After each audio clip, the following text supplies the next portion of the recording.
आज हम बात करेंगे अपने संस्कृति और विरासत को लेकर, क्योंकि अपने संस्कृति, इतिहास और विरासतों को बचाने के लिए हर व्यक्ति को आवाज़ उठानी चाहिए, क्योंकि जिसके बदौलत आपको जो पहचान और नाम मिला है, जब यही नहीं रहेगा तो आपकी पहचान और नाम दोनों मिट जाएगा। मैं बात कर रहा हूं भारत देश के सबसे बड़े राज्य उत्तर प्रदेश के धर्मनगरी की, जो धर्मनगरी के नाम से जानी जाती है। जी हाँ, जहां भगवान मर्यादा पुरुषोत्तम श्री राम ने अपने 14 वर्ष के वनवास में 11.5 वर्ष उसी धर्मनगरी में बिता दिए।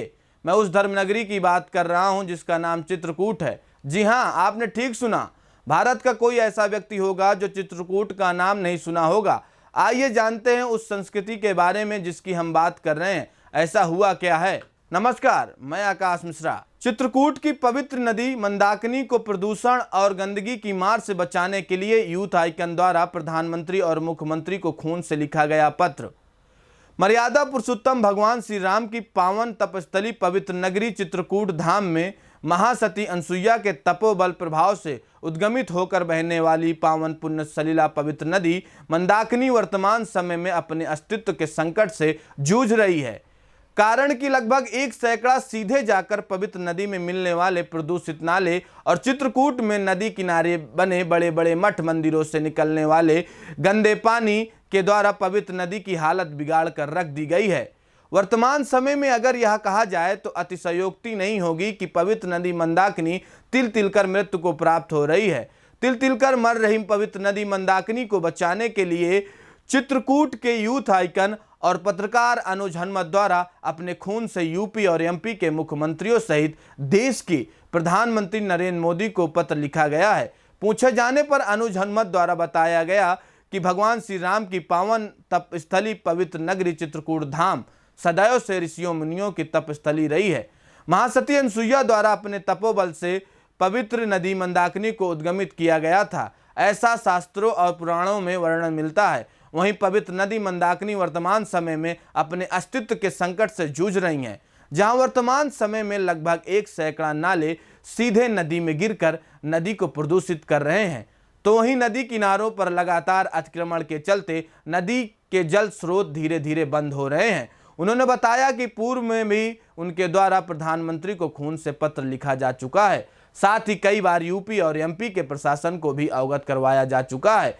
बावजूद आज दिनांक तक कोई हल नहीं निकल सका है। अंततः एक बार पुनः यूपी और एमपी के मुख्यमंत्रियों सहित देश के प्रधानमंत्री नरेंद्र मोदी को खून से पत्र लिखकर पवित्र नदी मंदाकिनी को बचाने की गुहार लगाई जा रही है। अनुज हनुमत ने कहा कि तिल तिल कर मर रही पवित्र नदी को बचाने की दिशा में अगर समय रहते ध्यान नहीं दिया गया, तब फिर चित्रकूट के अस्तित्व पर ही प्रश्न चिन्ह उठ खड़ा हो जाएगा। पूर्व में भी अनुज हनुमत ने प्रधानमंत्री नरेंद्र मोदी को इस बाबत पत्र लिखा था और लगातार मंदाकिनी नदी को पुनर्जीवित करने हेतु प्रयासरत हैं। आइए सुनते हैं अनुज हनुमत ने क्या कुछ कहा। समूचे विश्व में चित्रकूट वैश्विक दृष्टि से काफ़ी महत्वपूर्ण है। भगवान राम की कर्मस्थली है और गोस्वामी तुलसीदास जी सहित अनेकों संतों का एक कर्म क्षेत्र रहा है। ऐसे में चित्रकूट में एक पावन नदी जो कि हमारे चित्रकूट की जीवन धारा है और जिसे काफ़ी बड़े तपोबल से अनसुईया माता ने यहाँ पे लाई थी वो, और इस नदी में भगवान राम ने भी स्नान किया। लाखों करोड़ों भक्त आते हैं रोजाना, वो स्नान करते हैं। लेकिन सबसे ज़्यादा ध्यान देने वाली बात ये है कि इस नदी की जो स्थिति है वो इस समय बेहद ख़राब है और हमें ये कहने पे गुरेज नहीं कि मृत्युशैया पर हमारी मंदाकिनी नदी है। लगभग आधा सैकड़ा नाले जो प्रदूषित नाले हैं वो सीधे नदी पे गिर रहे हैं। बड़े पैमाने पे जो कब्जे हैं लोगों के मंदाकिनी नदी के स्रोतों पे वो बहुत ज़्यादा हैं और कई ऐसे मठ मंदिर और कई ऐसे लोग हैं जो लगातार मंदाकिनी नदी की जो अविरल धारा है उसे ख़राब कर रहे हैं। सबसे बड़ा विषय हमारे मन में था कि प्रदूषित नाले जो हैं उनको या तो बंद किया जाए या तो उनकी टैपिंग की जाए। और अकेले नगर पालिका करबी क्षेत्र में 2 दर्जन नाले ऐसे हैं इस संबंध में कई बार प्रशासन द्वारा पत्र लिखा गया, लेकिन साल दर साल सिर्फ प्रशासन के नुमाइंदे बदलते हैं, अब तक कुछ हुआ नहीं है। इससे रुष्ट होकर मैंने विगत कई महीनों पहले भी एक बार खून से पत्र लिखा था प्रधानमंत्री मोदी जी को। इस बार मैं फिर से प्रधानमंत्री जी को, मुख्यमंत्री उत्तर प्रदेश के सीएम योगी आदित्यनाथ और मध्य प्रदेश के शिवराज सिंह चौहान, तीनों को मैंने पत्र लिखा है और उनसे निवेदन किया है कि इन नालों को या तो जल्द से जल्द बंद किया जाए या तो टैपिंग करके इन नालों को सीधे गिरने से मंदाकिनी नदी में रोका जाए, क्योंकि स्थिति स्थिति बेहद ख़राब है। और अगर मंदाकिनी नदी को हम नहीं बचा सके तो आने वाली पीढ़ी को सिर्फ हम यही बताएंगे कि एक मंदाकिनी नदी थी। और यकीन मानिए कि अगर मंदाकिनी नदी नहीं रहेगी तो चित्रकूट की जो पावन धरा है उसका भी कोई मोल नहीं रहेगा। कैसी लगी हमारी जानकारी हमें कमेंट बॉक्स में जरूर बताएं और ऐसी ही जानकारी व खबरों के लिए हमारे चैनल को सब्सक्राइब और बेल आइकन बटन दबाना ना भूलें। धन्यवाद।